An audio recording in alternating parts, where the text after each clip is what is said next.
I'm going to be reflecting on two questions, two basic questions, right?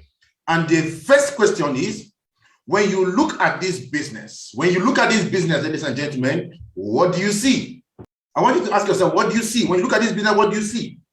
Do you see one on the left and one on the right? Is that what you see? Do you see struggles to recruit people all the time? Do you see difficulties, the business being very difficult, things not going how you plan? Is that what you see? Or do you see an unending trail of attrition in your business? People are coming in, going out, and there seems to be no hope in sight, right? Do you see that 1 million naira benchmark as something that you cannot attain? What do you see? Now, let me tell you what I see when I look at this business. When I look at this business, I see hope for the hopeless. I see possibilities in impossibilities. I see frowns turn to smiles.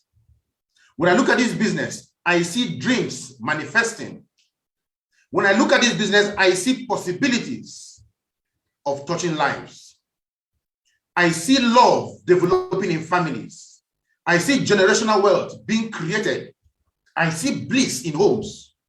When I look at this business, I see the hungry being fed by good people. When I look at this business, I see families hugging and beaming with happiness. What do you see? When I look at this business, I see open doors in impossible places.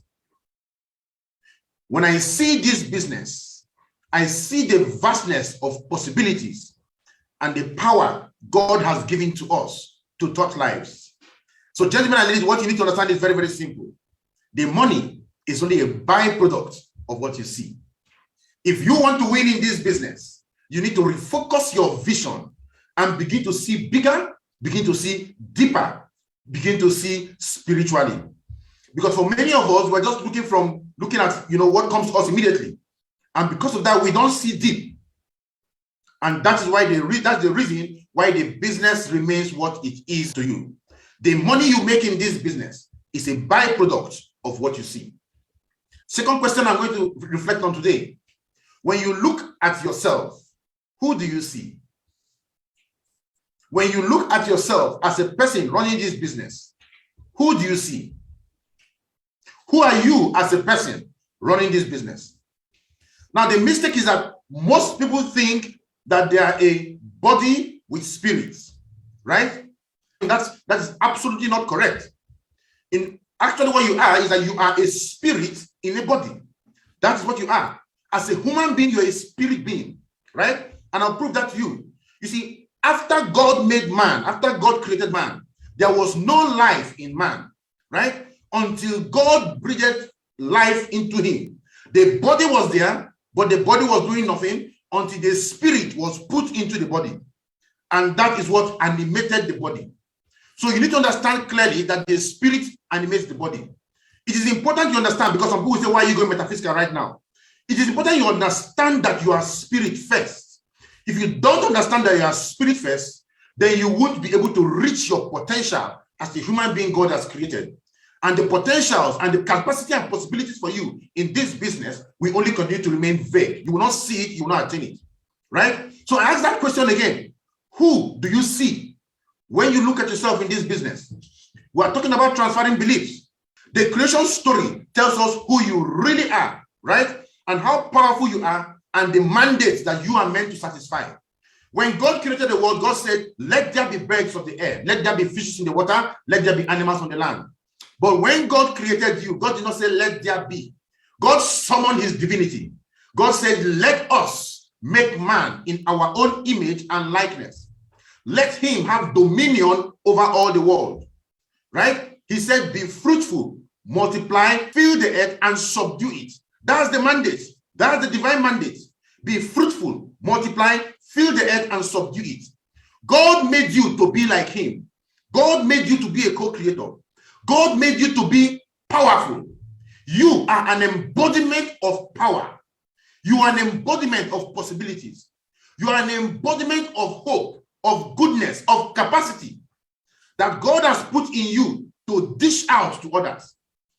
And yet, because you face challenges in this business, you reduce yourself to be smaller than you really are. You look at the problems you are facing, and based on those problems, guess what you do? You begin to act small. That is not who you are.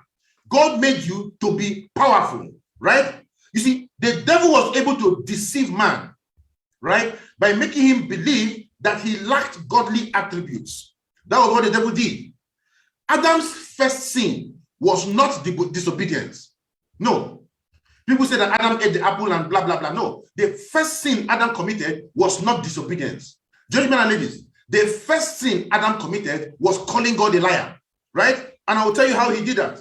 When God made man in his own image and likeness. Adam used to walk with God in the garden. So Adam was aware that God made him in his image and likeness. God made him like him. But he felt God lied to him. And that is why he gave ears to the devil, and the devil told him that the apple will make him to be more like God.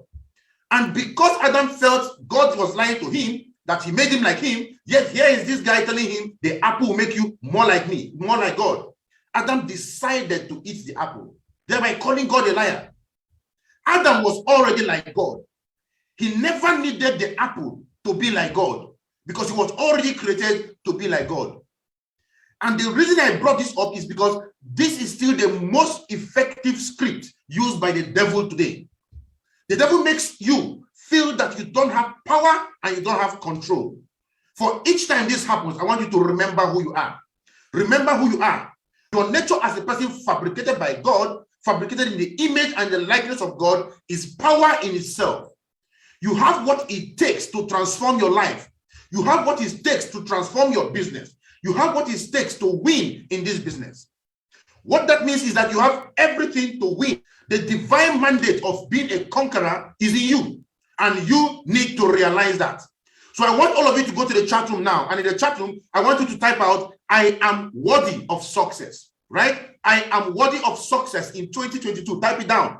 I am worthy of success. Type that down in the chat room, right? Then also type down in the chat room, I am fabricated for greatness. You need to know who you are. You are not a nobody. You are not a mistake. You are a divine design, right? You need to type in the chat room, I am fabricated for greatness.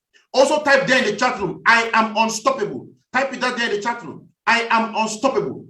And I want you to round up your typing by typing up, I am a champion, right? I am a champion. When you realize who you are, nothing can stop you, right? When the devil begins to play the ancient game that fell Adam with you, call him out and let him know that you will not fall the second time, right? Adam fell once, you will not fall the second time.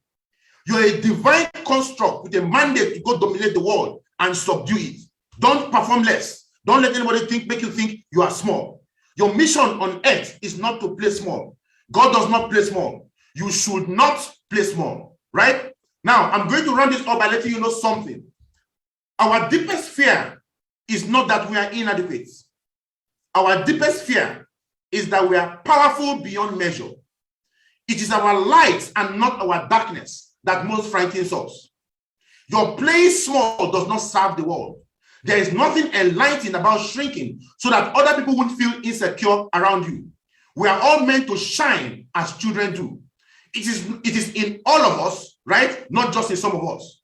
And as you let your light shine, as we unconsciously give others permission to do the same, as we are liberated from our own fears, our presence automatically begins to liberate others too.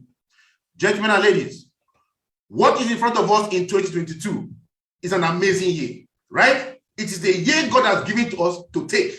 2022 is a brand new 12 months waiting to be taken. If you want to sleep, my God, everybody will leave you and move, right? This bike is on high speed. Don't sleep on this moving bike.